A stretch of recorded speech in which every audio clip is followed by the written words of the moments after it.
Scott Weichel, you're listening to My Kind of Country.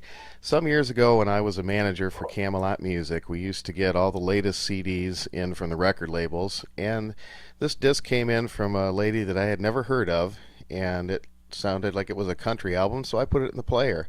And this voice came out of it like a Patsy Cline with an attitude. She was singing right to the edge of meter and getting the most soul out of every word. And that album became a favorite of everybody in the whole store, and it was on our top list for the year. And looking forward to this last year, her album I Can't Stop Loving You, the songs of Don Gibson, was in our top 10 list on My Kind of Country as one of the greatest albums of the year. And I'm very happy that she's with us here on the show today. One of my very favorite singers. This is Mandy Barnett. Mandy, how are you? I'm doing great. Thank you for having me this morning. It is an honor. I have been a fan since I first heard that album of yours. What a voice and what a style. I just absolutely love it. Well, I appreciate it.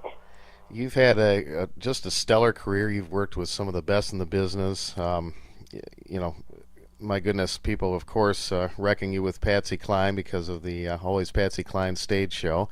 Tell me how that came about for you. Well, when I moved to Nashville when I was 17 years old, and at the time I had an album or a record deal with Capitol Records. I'd been working on an album for quite a while, and had pretty much been on Capitol and Universal throughout my adolescence and teen years because of my affiliation with producer Jimmy Bowen.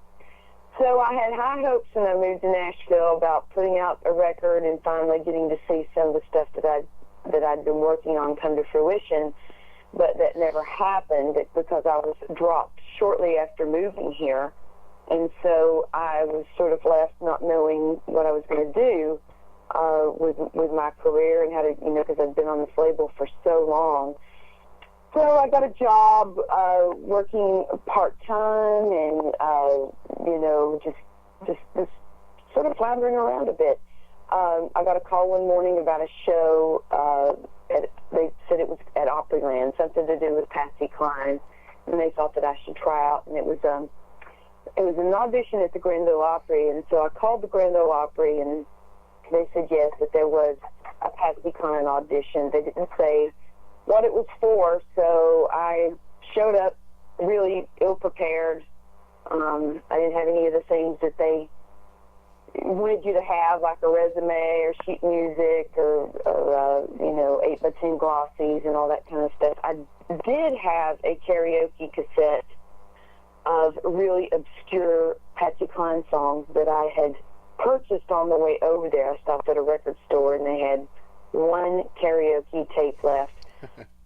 Crazy was not on it. I Fall to Pieces, Walking After Midnight, and none of those songs were on it. It was all obscure numbers like There's Your Heartbeat for Me and Bill Bailey and Someday You Want Me to Want You. And they were all songs that I knew, so I didn't know if it would be an advantage or a disadvantage.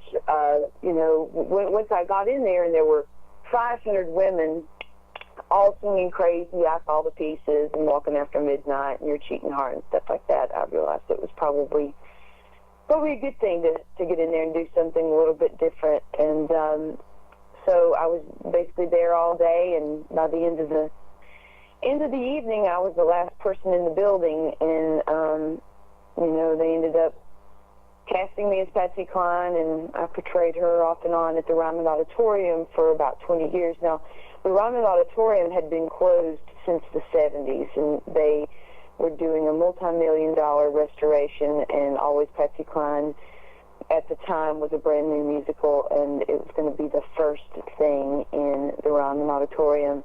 Mm-hmm. So, a lot of wonderful memories, and, I love being at the Ryman. Even now, I play the Grand Ole Opry a lot in the wintertime. We do the Opry at the Ryman Auditorium, and it's gone on to be one of the greatest venues in America.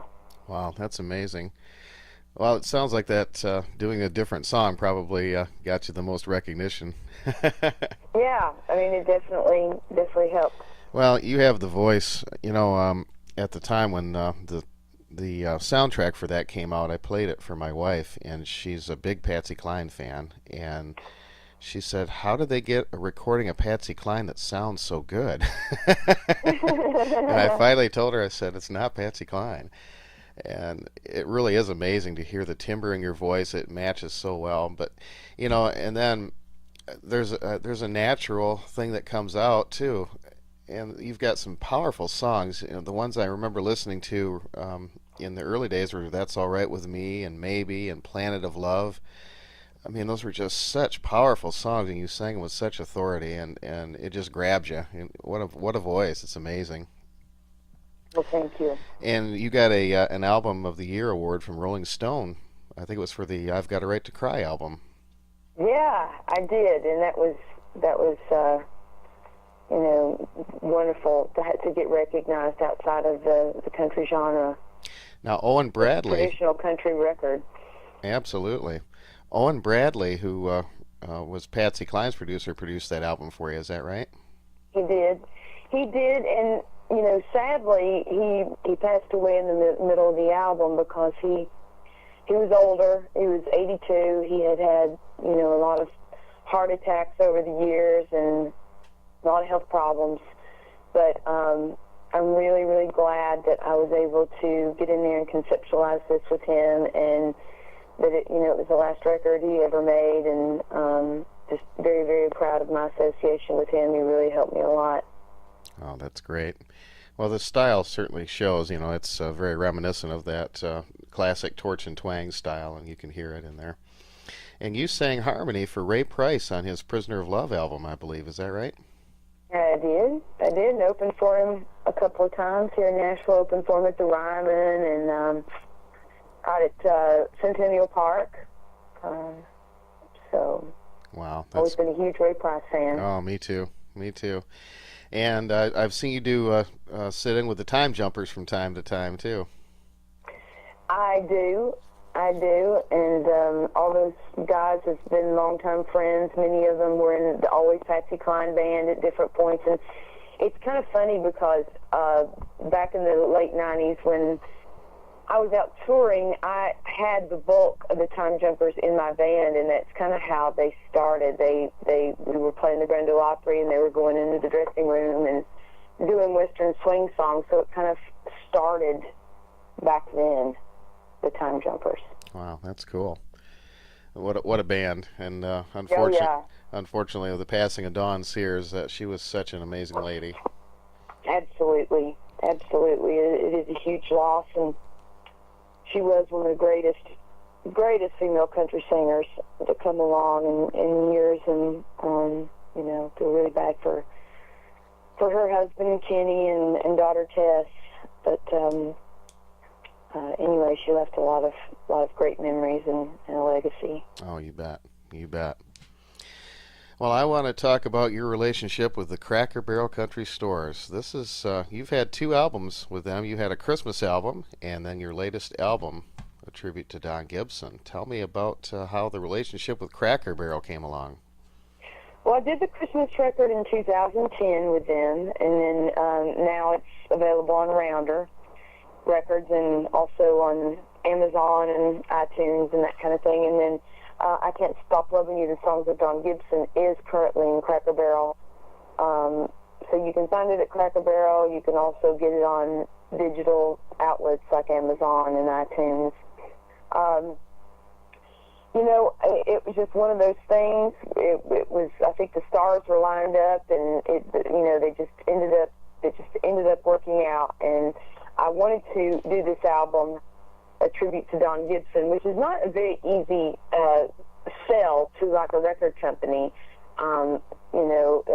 He's got a lot of iconic songs, but songs that are 40, 50 years old. So Cracker Barrel was a perfect place to do it, because of their image, their branding, and that kind of thing. So I'm really, really fortunate that I was able to get that record at home, because it's a record that meant a lot to me. I had a great friendship with Don for many, many years before his passing, and he and his wife Bobby were very good to me. They helped me out a lot, and I'd always told him that I was going to do an album of all his songs. promise fulfilled. Oh, that's wonderful. And I noticed some pretty heavy hitter musicians on there. Of course, you have Harold Bradley playing on it, Gene Chrisman, Lloyd Green, the steel Yes. guitar. My goodness, he played Farewell Party. I think he did Easy Lovin' for Freddie Hart. What a Yeah.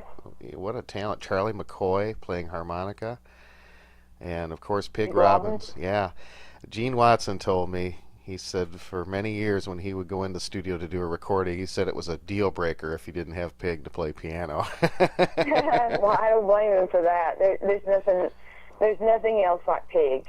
There's just no one else. People can get close, but he still brings his own funky thing to the table that it sounds simple, but it's not. And he thinks differently, and he really there's no one else like him. Absolutely, and of course he's a member of the Country Music Hall of Fame now as well, which is wonderful. Right. I think that's a wonderful, tribute to you. I think these musicians are lining up when they hear Mandy Barnett's going to record a new album, so that's pretty cool. Well, I really love them and love working with them. And you have a current song from the album with a very special harmony singer. The song is called Blue Blue Day, and you've got a very special lady singing harmony on it, right? Yes, I do. Alison Krauss, and she sang on my first album from back in 1996. So we've known each other for a long time, and she was just so gracious to join me on this song, and I think it turned out really great. Of course, she's singing the high harmony. Charlie McCoy's playing the beautiful harmonica solo, so it turned into a really special recording. Wow, that's really cool. I want to ask you about Sweet Dreams. The song, you did it more in the Don Gibson style on this album. Was it difficult to do that? Obviously that was kind of a Patsy Cline signature song of his, and was it a little difficult to do it a different way than what you were used to doing? Yeah, a little bit. It was probably the most difficult song for me to wrap my head around, just because I've sung it so many times in her style. But it's been recorded several times by Don. It was just picking which version of his to use, and I really liked a version that he did on Hickory in the '70s. It was one of my favorite versions. So I just wanted to do it a little bit differently. I'm glad that you mentioned that. On my show, I play a lot of different versions. I go through and a lot of singers would remake their songs when they'd signed to different record labels and whatnot. And every once in a while, you find one that when the remake is better than the original, and so I will play that. And I've actually taken some flack over that on the show, and I said, I found what I feel is the best version, and so that's why I chose to play it on there. So I'm kind of glad you said that. That's really cool. Yeah. Well, how did you choose the rest of the songs? I'm sure it was a monumental task, and of course, there were some on there that such as Sweet Dreams and Old Lonesome Me, that I guess that had to be on there to be a tribute album. But some of the other songs are a little less well known. How did you come to choose the material for that album? Basically, just went by what sounded good to me and what I felt comfortable singing. So I just went through songs that I'd always appreciated Don doing, and just tried them out, and just kind of trial and error. That's cool. It is a wonderful album, and of course, as Mandy said, you can pick it up at Cracker Barrel Country Stores, and it's on Amazon.com as well, and I think iTunes has it. And you can visit Mandy's website, mandybarnett.com, and we will post that on our Facebook page as well. But I want you to take a real close listen to this music, because it is some of the best music I've ever heard come out of Nashville. This tribute albums can be a dime a dozen sometimes, but every once in a while one comes out of the blue that just grabs you, and this is definitely one of them. And I think you've done a wonderful job on it. And as I said, thank you. As I said, it was on our top 10 list of favorite albums that were released in the last year, and we continue to play it on the show, and I'm very proud to play your music on the show. Well, I certainly appreciate it, and like I said, it was a labor of love, and I just wanted to to honor Don. He's sort of an unsung hero. He's written a lot of great songs, but he was very reclusive for the last 25, 30 years of his career, and so people haven't thought about him as much in the last several years. And I wanted to bring awareness to what an important figure he was, both as an artist and a songwriter. Absolutely. You sound kind of like I am. You sound like more of a musical historian and a connoisseur of the old stuff. And I bet you have a pretty good collection of old music too, don't you? I do, and of course, with the internet and everything, you can find just about anything that you would ever want. Of course, I do have a turntable in every room too. So, so I love my vinyl. But yeah, I just love great songs from whatever era, whatever genre. I am a music connoisseur. Well, you just made me like you even more. I love my vinyl, and quite a bit of the music we play on our show is actually right off of vinyl. That's great. Yeah. Nothing like it. Well, tell me what's coming up for Mandy Barnett this year. I've heard through the grapevine you're doing a duet with Ronnie Millsap. Well, I did. It's out. It's on an album called Summer Number 17, and we did the old stylistic song "You Make Me Feel Brand New," and then a brand new song called "Makeup." And the album is sort of based on songs that inspired Ronnie when he was a teenager, and it's a really great record. And so you can find it in whatever digital outlets. Of course, there are no more record stores anymore. There are very few, so it's not like you can just go to the record store and pick up an album. But Amazon and iTunes and all that will have it available. Great. And do you have plans to do another album here soon? Yeah, I'm definitely in the work. Touring a lot, playing the Opry, just all that stuff, and just keeping busy. But I'm going to try and do something this year. Well, fantastic. We'll look forward to that, and we'll be very, very anxious to get it on the air here. Well, thank you. Mandy, I want to thank you for taking the time to talk with us today. It's been a pleasure. Like I said, I've been a fan since I first heard you, and I really want to thank you for taking the time to be on the show, and we absolutely love your music and continue to play it all the time. Well, I certainly appreciate it, and thanks again for all your support. You bet.